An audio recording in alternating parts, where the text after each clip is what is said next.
All right, so are we ready to dive into this whole Alibaba thing? Let's do it. We're going deep into Alibaba, the inside story today. It's really an amazing story from like a tiny apartment, Yeah. all the way to global e-commerce dominance. Oh, yeah. Huge twists and turns, right? Big time. Hopefully some inspiration for anyone out there listening. I think so. And it's really more than just, Jack Ma's life story. Oh, yeah. I mean, there's so much more to it. Oh, yeah. It's like a snapshot of China's economy changing, the internet exploding, and what e-commerce really means now, globally. Totally, totally. And this book starts off, well, with a bang. Alibaba's IPO in 2007. Huge. That valuation, $26 billion. Just wow. Staggering. But to get to that, you got to rewind. It's not your typical tech story how they got there. Oh, not at all. I Yeah. mean, Jack Ma, early on, he struggled, right? Oh, yeah. Like school was tough, the college entrance exams. He failed those twice. Twice. And yet, this drive Yeah. to succeed, just amazing. So wait.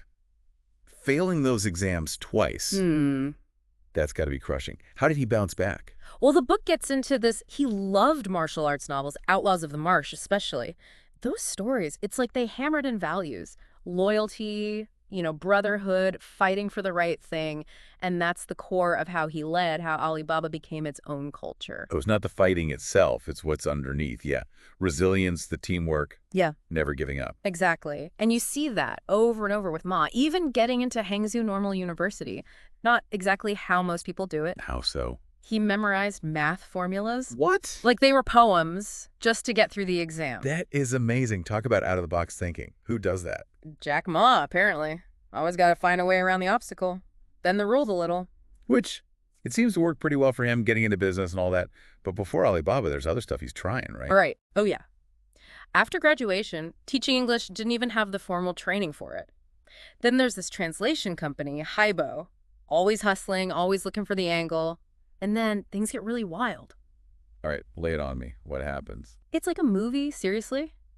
He ends up, in the U.S., ends up working for this shady American businessman. J.D. Howe. The guy holds Ma against his will in Los Angeles, forces him to work in a casino. Crazy stuff. Wait, hold on. Kidnapped, basically. Yeah. Forced into casino work.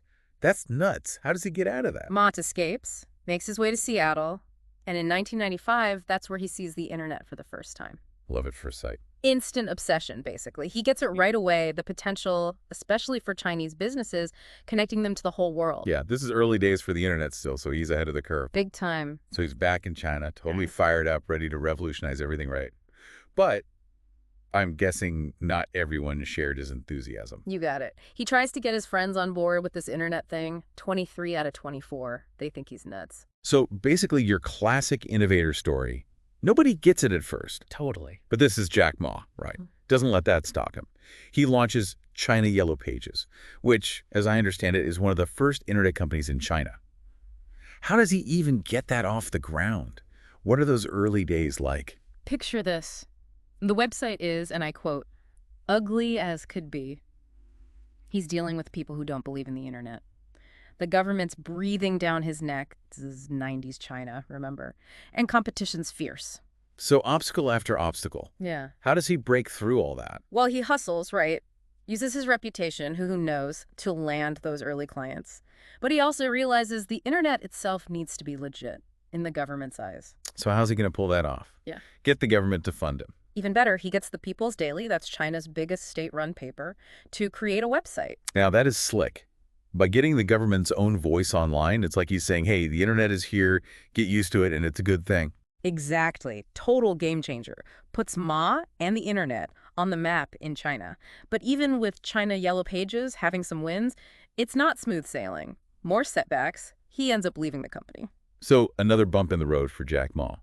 But you said earlier, failure can teach you a lot. What does he learn from this? Vision, for one. You gotta have it. And resilience, adapting when things change. But bigger picture, this is what leads to Alibaba.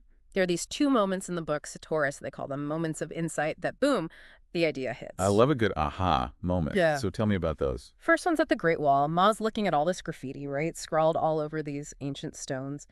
And it hits him. This is like an early internet community, this urge people have to say, I was here, his new business, it's got to tap into that need to connect. So it's more than just buying and selling. It's a community. Yeah. Okay, I see where he's going with this. What's the second Satori? He's at this e-commerce conference in Singapore, surrounded by like Western internet gurus, Mhm. right? Talking about eBay and Amazon, how their way is the only way.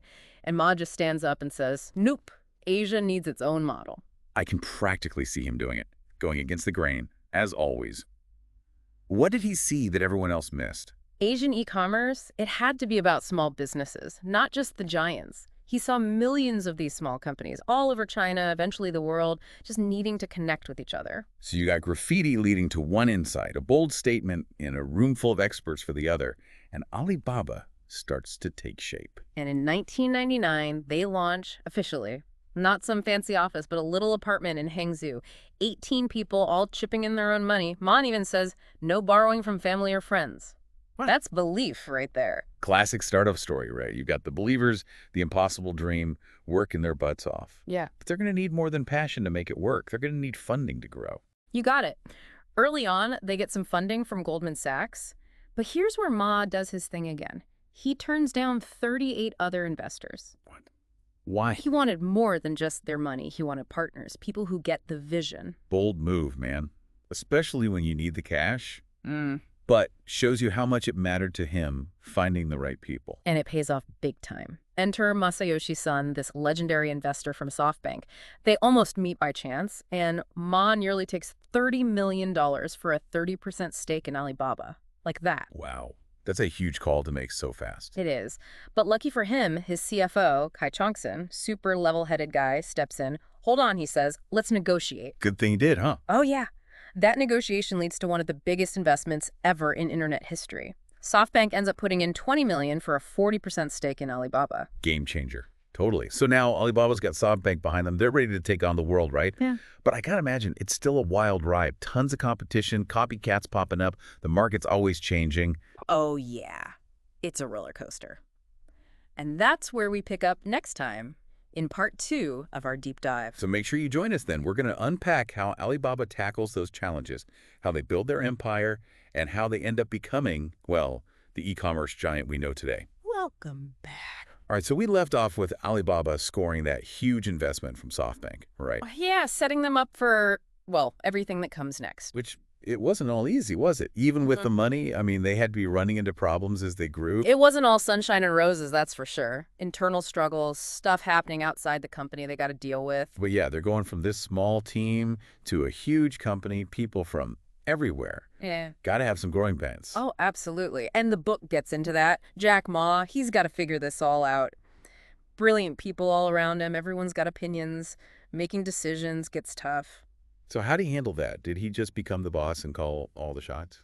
Not exactly. He wanted everyone to throw out ideas, but at the same time, needed some more structure, give people direction, and then on top of all that, 2003 happened. 2003. What was that? SARS. The epidemic. Oh, man, yeah. Global crisis hit China really hard. One of their employees gets SARS on a business trip. The whole company's quarantined. I can't imagine. That fear, not knowing what's going to happen. This is where Ma's leadership really shows. He doesn't freak out, takes responsibility, sends out this letter to everyone, employees, their families, even the public, says they're going to be transparent, support everyone, get through this together. That's huge. Real leadership when it mattered. And it worked. They come out of SARS stronger even, reputation's better, employees are more connected to the company's mission. But Ma, he realizes to keep growing, they can't be this scrappy startup anymore. He called it going from a guerrilla operation to a professional army. Interesting analogy. So find that balance, right? Oh. The startup energy, but also the structure of a bigger company. Right. And where he gets inspiration from, kind of surprising, Mao Zedong. Wait, Mao Zedong? The communist leader? That's a weird place to look for business ideas. It's about those movements, the Yan'an Rectification and the Military and Politics University, instilling unity, purpose, discipline. That's what Mao wanted. Innovative, but efficient, too. Everyone on the same page. So he took those ideas and made them work for Alibaba. Exactly. Internal campaigns, self-criticism, all about getting everyone aligned, committed to being the best. Of course, not everyone loved it. Some people thought he was being too controlling. Yeah, not your typical Silicon Valley style. Nope. But he still wanted different viewpoints, different talents, personalities, even created a company constitution. First rule, everything changes. Kind of fitting for a tech company, right? Things move so fast. For sure. But even with the culture, the vision, they still got tons of competition. How did they stay ahead? Good question.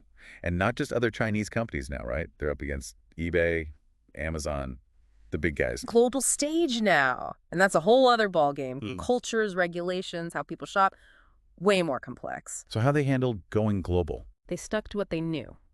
Small businesses. They realized eBay, Amazon, they're focused on the big retailers. Alibaba, they could be for the millions of smaller businesses all over the world wanting to sell online. So they become the champion of the little guy. Exactly. Platforms, services, they tailor it all to different markets. They're experts in that cross-border e-commerce, making global trade happen. And not afraid to take on the big names, right? Yeah. This is Jack Ma we're talking about. Oh, he's a fighter, remember? Believes Alibaba can compete and win globally. So we've got the small business focus, adapting to different places, going head-to-head with the giants. But wasn't there a point where they actually teamed up with a competitor? The Yahoo China thing, right? Yeah, that was 2005. Alibaba buys Yahoo China, which it was struggling in the Chinese market. That's interesting. Why buy a competitor that's losing? A lot of people saw it as a rescue, Alibaba taking on this troubled asset. But Ma, he saw something else. What was it? He liked Yahoo's technology, the brand, the potential in search engines. And it was a way to reach more users, expand their reach. Strategic move then, not just a bailout. Right. And he gets to work, changes Yahoo, China's focus to search and entertainment. Entertainment, that's a bit of a jump for them. It was. But Ma, he saw that online entertainment was going to be huge. Videos, music, games. It'd drive traffic, get people engaged online. Yahoo, China would be the place to go for all that. So bigger picture thinking, Yeah. building a whole online ecosystem. Exactly. But the Yahoo thing wasn't the only big move. He decides to spin off Alipay. Alipay, that's their payment platform, right? Yep. Makes it its own company. Wasn't that controversial? Oh, yeah. Some people said he was just looking out for himself, not the company. But Ma, he said Alipay needed to be free, independent to really grow. So not just tied to Alibaba stuff, but a whole digital payment system. Exactly. And it worked. Alipay's huge now, changed how people shop, do business in China. But didn't that cause problems with Yahoo? They figured they should get a piece of that success, right? Definitely some tension there. Shows you how tricky these partnerships can be, all these different interests clashing. So you've got internal conflicts, things going on outside the company. How does Ma keep it all from falling apart? Sticks to his principles. Adapt, innovate, and keep that long-term vision. Building a company, it's a marathon, not a sprint. He kept reminding everyone, focus on the big picture, don't sweat the small stuff. But then there's all this attention on how they do business, right? Accusations of fake goods, stealing intellectual property, unfair competition. How'd they handle that? They knew they couldn't ignore it. Trust was everything for the long run. So they put a ton of money into fighting counterfeits, working with brands, law enforcement to stop those fake goods. Stricter rules about intellectual property, too. So taking it seriously, trying to be proactive. Yeah. Their reputation was at stake. They had to show they were responsible, ethical. Didn't stop all the criticism, though. Some people said it wasn't enough. They were still making money off the fake stuff. Tough situation, no easy answers. For sure. And it shows you how hard it is to run a global platform like that. Millions of buyers and sellers. So we've seen the growth, the tough times, the wins, the controversies. Where does the book leave us? What's the big takeaway? It ends looking at Alibaba's impact on China, the economy, society. Okay, tell me more. Ma, he thinks Alibaba's more than just a company. It's a force for good, helping people get out of poverty, connecting China to the world, helping entrepreneurs everywhere. That's a powerful idea. It is. Business can be a good thing, make a real difference. Back again for part 3. We've been unpacking this whole Alibaba story, right? Incredible journey, really. Little apartment to, well, e-commerce giant. It's amazing. And Jack Ma, I mean, what a story. Defying the odds, all that. He's become like the entrepreneur everyone looks up to. For sure. So as we wrap this up, I'm curious, where's Jack Ma at by the end of this book? Yeah, where does he end up? Book finishes up in 2008, Alibaba.com. They've just gone public. And Ma's already thinking about what's next. Really? Ready to walk away after all that? He talks about retiring at 40, going back to teaching. Wow.